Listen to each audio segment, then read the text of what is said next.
મારી પંચાલ કુળમાં પૂજવનારી નામમાં નરોડામાં ડણકા વગાડનારી માં મારી મેરડીની નરોડાની બજારમાં કોઈ જુઠ્ઠી સોગન ના ખાય લ્યા મારી મેરડી હોમી બોયો ચડાવન હું મેરડી ઇન કદાચ ઓંગડી કરન ભૂઈ ના પાડું તો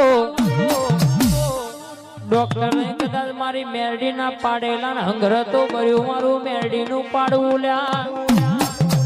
જગત માં છોટું એટલે તરિયા ઝાટક ના કર્યાલું તો હું કંડિયાની કારી નાગણ મારી પંચાલની મેરડી નથી રે Himanshu Creation